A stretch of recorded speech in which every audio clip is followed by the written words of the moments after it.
Hi, everyone, and welcome to episode 56 of the Tick Bootcamp podcast.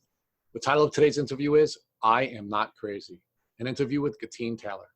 My name is Richard Johannesson. And I'm Matt Sabatello. Today's podcast guest is Getine Taylor. Getine Taylor is a 34-year-old woman from Bloomfield, New Jersey. She is a married mother of two children working as an insurance account executive. Ms. Taylor lived a normal life until 5 years ago when she began to feel sick after running a super Spartan race. She was extremely fatigued, had severe headaches, pain all over her body, night sweats, and anxiety attacks. After visiting a doctor, she was given antibiotics and started to feel better. But shortly thereafter, her symptoms returned even worse than before. She had swelling in her knee, pain in her back, and in her neck. As Ms. Taylor's symptoms continued to progress, her family started suffering. She was passing out in front of her youngest daughter. Her husband even had to bathe her. Despite her physical challenges, Ms. Taylor was fighting to continue to carry out her normal routine.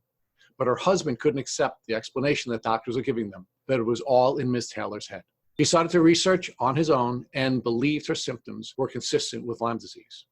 Soon thereafter, she saw a Lyme literate doctor and started herbal and dietary treatments before receiving a positive treatment from Hygienics. Although Lyme has taken so much from Ms. Taylor, she is determined to fight back. She's learned that she must never give up on herself and to be an advocate for those who are facing the same challenges as she. Good morning, Getine, and welcome to the podcast. It's a pleasure to be here.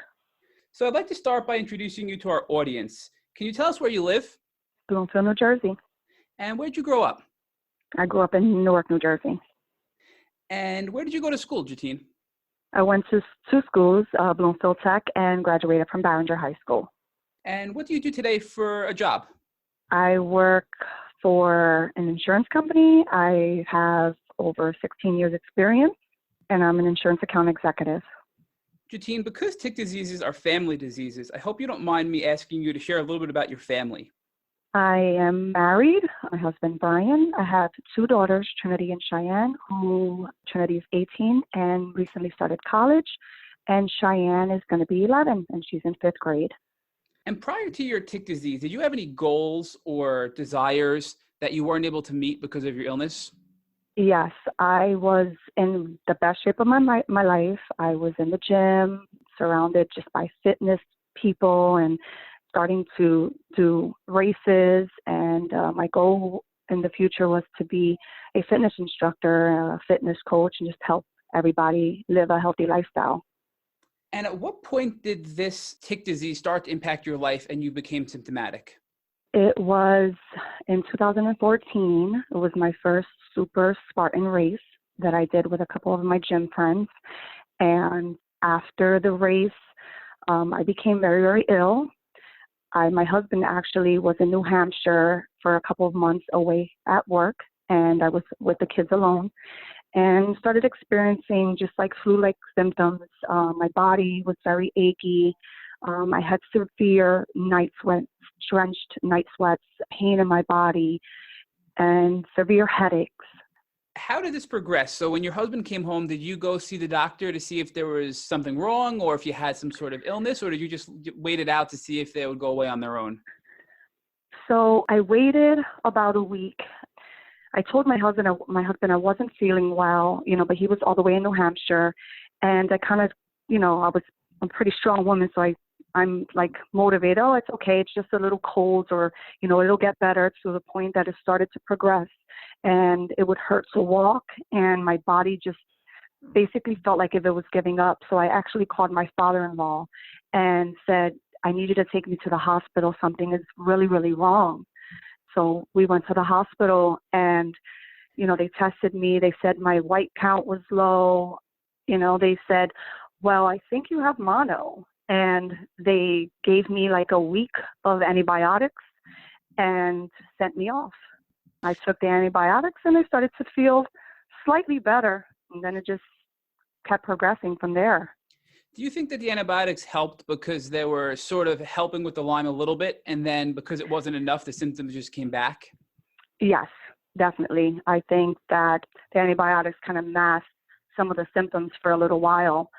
Then they came back, and I went to my father-in-law's doctor, and he said the same thing. He said, we think you have mono. You're always at the gym. You did this race. You wore your body down, and he gave me another week of antibiotics, and I took that. and the symptoms went away, I would say, for a while. Actually, I guess it was dormant in my body because I started getting back to my normal living and going to the gym and, the regular story of my life. And then it just all of a sudden came back full force. I started with the pain in my neck was so severe, in my back, and my knee was always swollen, and I could hardly even walk. Or if I go to the gym, the pain in my body from the soreness was debilitating. I'd never felt that. So I made another appointment to a doctor, and they couldn't find what was wrong with me. So I made an appointment to a rheumatologist, and they took tons of blood work and said, well, we just see that, there's a little bit of elevated signs, maybe, for RA or, possibly lupus, that's all I see. So after that, I just let it go, and it just kept getting worse from there. Getine, do you think that your antibiotics the second time around were able to work in tandem with your immune system? I mean, you were super healthy, you were fit, you were athletic, and you had a very strong immune system. So it sounds like you had Lyme disease and it was starting to come out and show, but between the antibiotics that they gave you for the mono and your immune system, you were able to fight it off and push it back, where you became symptom-free for a bit before you started to become ill again. Do you think that's sort of what happened with the bacteria in your body?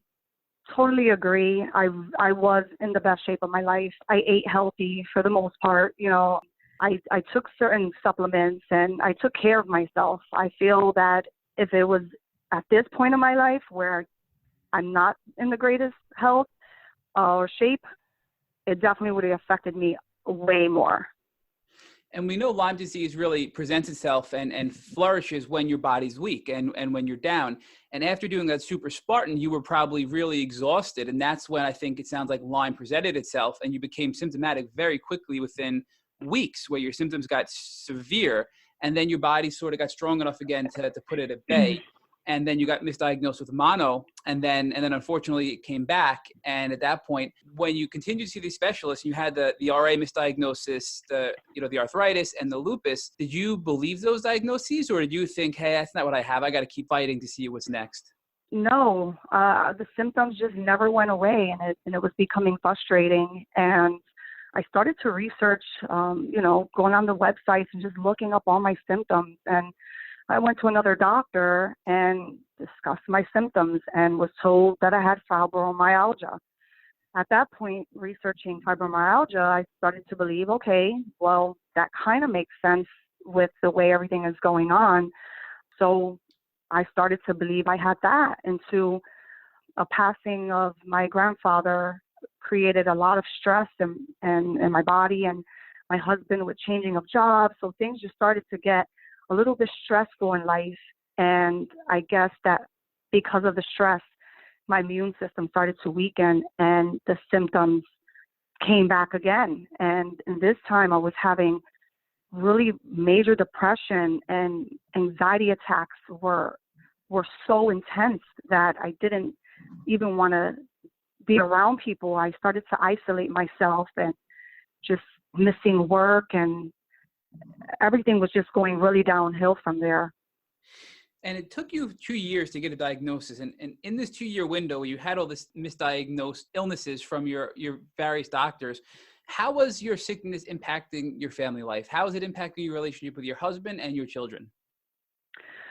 It impacted it because they didn't understand. In the beginning, I started to feel angry all the time. And because of this, the way my body hurt, and not being able to work out the way I did and losing my muscle mass, it just really put me in a depressed state of mind. And, I kind of pushed my husband away, the relationship that I had with my kids. I didn't want to be bothered with anybody. I was just kind of like, just not doing well. And, at one point we even went to, therapy, family therapy, because at that point, it's just, I have fibromyalgia, I have depression, I have anxiety. That's all it was. And, my relationship with my family definitely was suffering. And my daughter wasn't doing so well in school, my little one, because seeing her mom at a young age, her dad taking care of her, not being able to even walk to the bathroom or even sometimes bathe myself when I was herxing. My body was shaking, or sometimes I would pass out right there in front of my daughter. And it hit her hard, and she started to act out in school over it. I had to explain to the guidance counselor that I was sick, that something was wrong with me, and her seeing that was putting a lot of stress on her. And at that point, going back and forth to the emergency rooms, my husband started to realize, no, this is not just a mental thing. In the beginning, they used to make fun of me, like, oh my God, you're such a hypochondriac. Every little thing, bothers you, this. And after a while, him taking care of me and seeing that, it was like, okay, we need answers. We need to get help. He started researching, and he said, I really think you have Lyme disease. It is not rare, unfortunately, Getine, for a family member to diagnose you before the medical community. It's happened for many of our guests, including myself. And if it weren't for your husband, do you think that your diagnosis would have been even further delayed? I think so. Eventually, with researching, I would have ended up most likely finding it out before the doctors. At this point, it was my prior employer said, well, we have this great doctor. I mean, we all go to her. Why don't you just try it out? Maybe she could find, what's wrong with you. And so I made an appointment to Dr. Nancy Lentine, and I saw Dr. Celia there at the Little Falls office in New Jersey. And before you went to this doctor, you mentioned that you at times couldn't even get out of bed or walk to the bathroom. So you were really at times bedbound and housebound, it sounds like. Yeah, I missed a lot of work, and the pain in my body was so intense. But I never just laid there and give up. I'm a mom and a wife, and I had to do what I had to do. So I would continue to do the best I can to take care of the house and to go to work. And I would sit there and suffer. I mean, sometimes I had to leave work early, or sometimes I had to miss a couple of days, but I had to continue to just live. Were there anybody in your life that thought you were just being dramatic or a hypochondriac, or that it really wasn't real? Yeah, my family supports you no matter what. But after a while, if the doctors are saying there's nothing wrong with you, it's all in your mind, I think your family starts to believe that too. And, I had so-called relationships with friends, and they would kind of make fun of me at one point when I was always having certain issues. They said, oh my God, we got to put you in a bubble. It was always like, oh my God, you're so sick, and, but you look fine. And so, yeah, it was a lot of people, I guess, maybe thought that it was a mental thing. Knowing that Lyme disease is an invisible illness and seeing how you look on your Instagram, you look very healthy. You're fit today. You were fit then. So it's very hard for people to fathom that you look so good, yet you feel so bad, I think. And then as doctors keep reinforcing that, friends and peers can't help but think that there's really nothing wrong. And it just sort of puts you into the state of feeling so isolated, it sounds like. Yes, very isolated. Once you finally went to this doctor that was recommended by your job, what was that visit like? Did they finally think Lyme, or did you have to bring your husband's research and findings to that doctor to force them to test you for Lyme? My doctor, she's Lyme literate. She had something happened with her child and with a tick.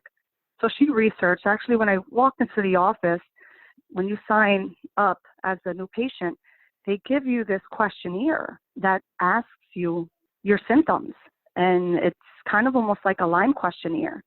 And so I took that, and my first visit, we did a lot of blood work, and the conversation that we had was, well, it seems like you have Lyme disease. That was the first thing. And at that point, I'm like, I just took this breath, like, Lyme disease. I don't even really know what that is, but I mean, somebody else is finally telling me it's not fibromyalgia, depression, anxiety. Is this a diagnosis? So we did all the blood work. I took the regular CDC test. It came out negative. So we waited, and she said, you know what? I'm going to start you on homeopathic drops. It's 8 bar. There's couple other A-Babe, and there's a bunch of other homeopathic drops that I started to take. She goes, I can't really give you any medication because according to the CDC, you're negative. And I guess with the insurance, there might be some type of an issue with that. So I started that. I actually started to feel worse when I started these drops, and it just kept progressing. So I went back, and she said, okay, after these failed CDC tests, there is another test that's out of pocket, and I really think that you should take it, which is the IGeneX test.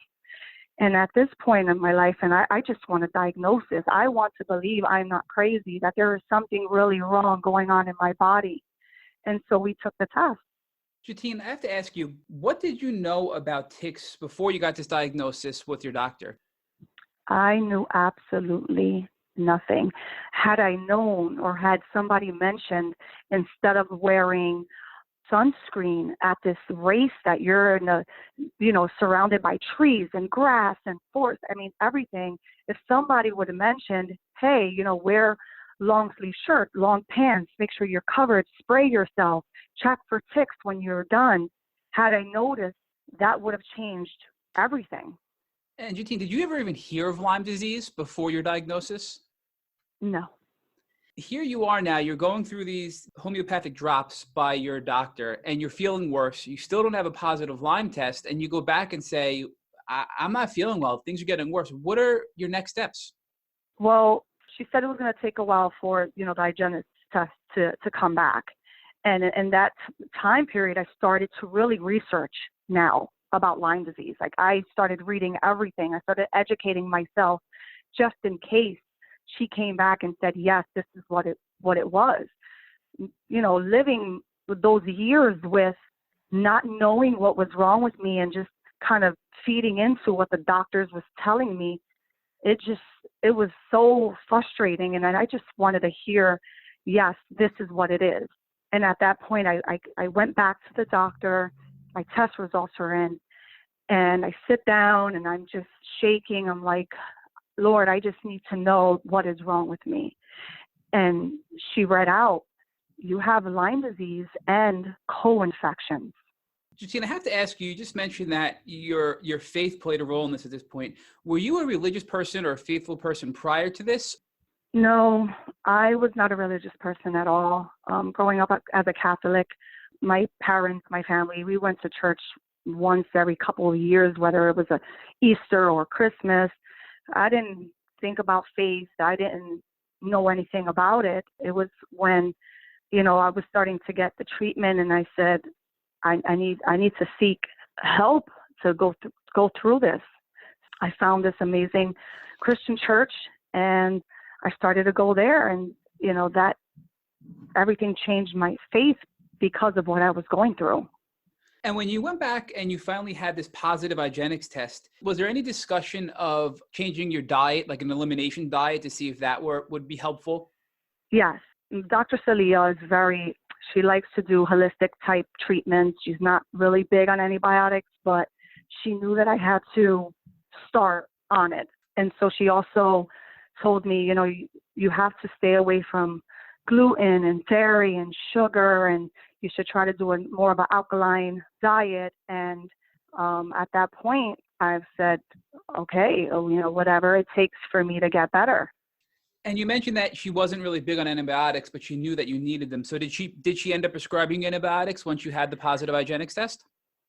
She did. She prescribed me doxylin, minocycline, and I was on and off that for a while. I know some people say, well, my doctor only gave me 30 days. Well, it takes more than 30 days of antibiotics in your body to start fighting this, the spirites and everything that's there. So I started on antibiotics on and off. I had to stop for a while because my gut health wasn't great. And I started to actually get sick, worse than I was because of the antibiotics. Did you continue the homeopathic drops while you were getting the antibiotic treatment? I had to lower the drops. First, it was just a high dosage of just the drops. And then I lowered the drops while taking the antibiotics. And at that point, I didn't realize how bad it was about to become. And did your doctor discuss with you the herxing process and recommend any sort of detox protocols while you were going through this treatment?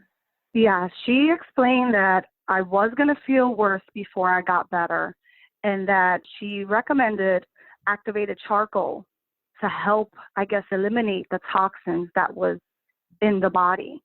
At this point, when I started to actually herx, it was so severe. I thought I was going to die. That's what made my husband say, wow, I really need to step in. I really need to start taking care of her, because it was bad. What type of specific detox protocols did you use? I see from your pre-interview questionnaire that you did a variety of different detox protocols. Can you walk us through the ones that you did and which ones you feel were the most effective? Yes. So with the antibiotics, obviously it starts killing off, the bacteria in your body. Immune system can't take the overload. So you start to feel extremely sick. And I first started to do Epsom salt baths, which definitely help relax you and help with the detox, but it wasn't enough. So I started to research online any possible detox, any herbs, anything that would help. And I started doing the infrared sauna. I did acupuncture. I did really cold ice baths. I took a lot of supplements, a lot of herbs that helped. When I felt like I was really, really sick and I needed more, I read that the Alka-Seltzer Gold helps with the detoxes, and it definitely did, because not only is it affecting your body, but it's affecting your stomach.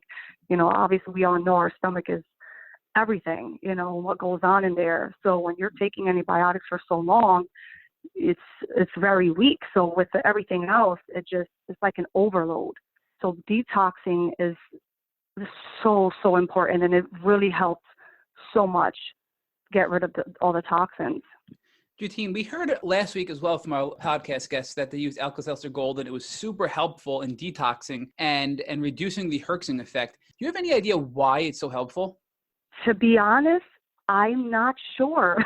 At this point, I wanted to try everything and anything to stop the herxing, to get rid of any toxins as soon as possible, because it was brutal. So I read reviews on so many different pages and posts, and that it worked. And I said, well, I got to try it. And it definitely did help. And I think it's such a great thing that you did, because really when you're not feeling well, you research what things are working for other people to help them feel better. And especially with Lyme, what works for me won't work for you. So when there are things that have very low impact or very low risk, it's worthwhile to try, because you can just move on if it doesn't help. And in this case, it seems to have helped you really well. Yes. Once I stopped the antibiotics, I said, I can't do this anymore. It was just really destroying my gut. And I said, I need to go more of a holistic approach. So I started researching herbs, and ways to get whatever parasites. I mean, anything that was in my body, I felt like needed to get out. I took the wormwood and the black seed oil. I took oregano oil, garlic pills. I mean, as much of the herbs and supplements that I could to try to help removing the toxins from my body. Did you ever try CBD oil to help with any of your symptoms while you were sick? I did.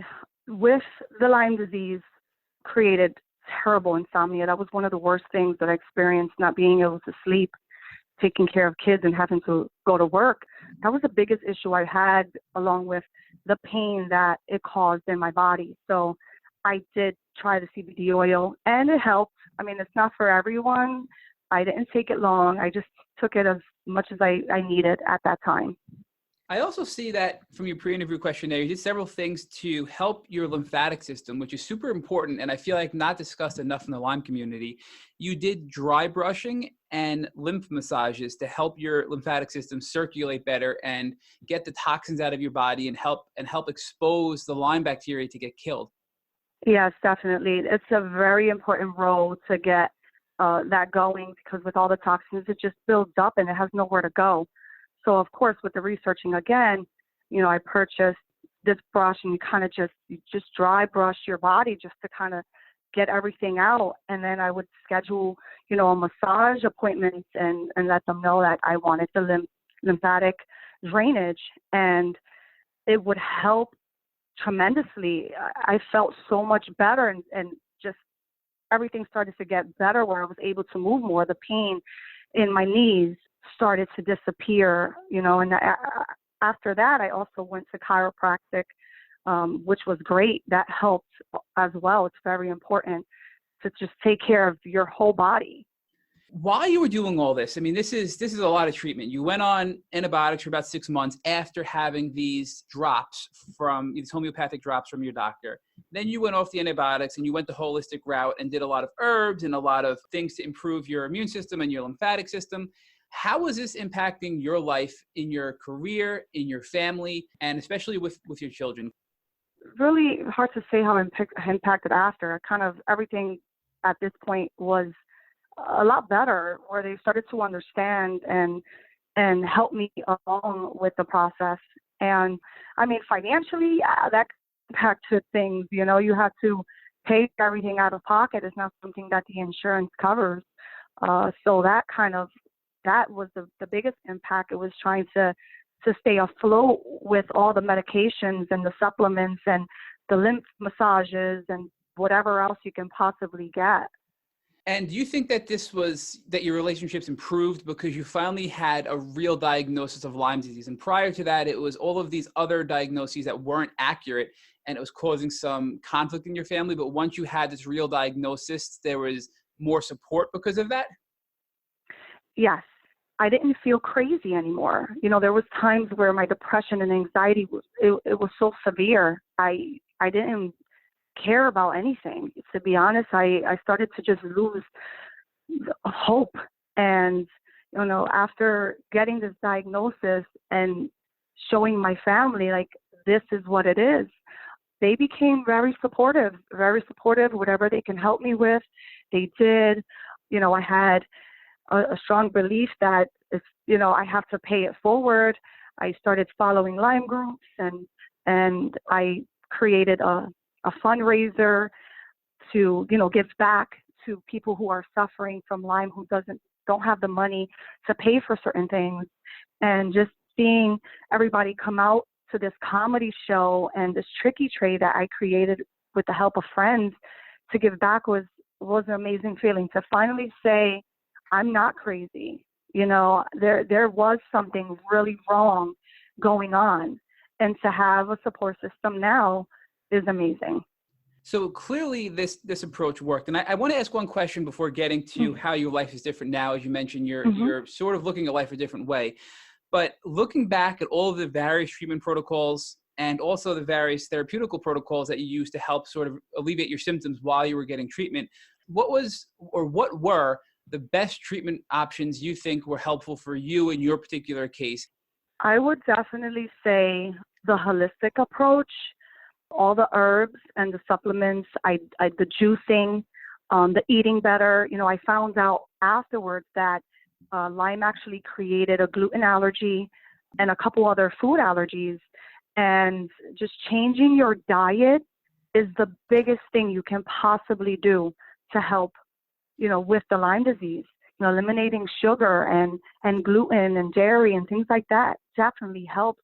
I started to eat more vegetables, kind of just taking care of myself, doing the massages, the acupuncture, and, trying to work out when I could just to keep everything going.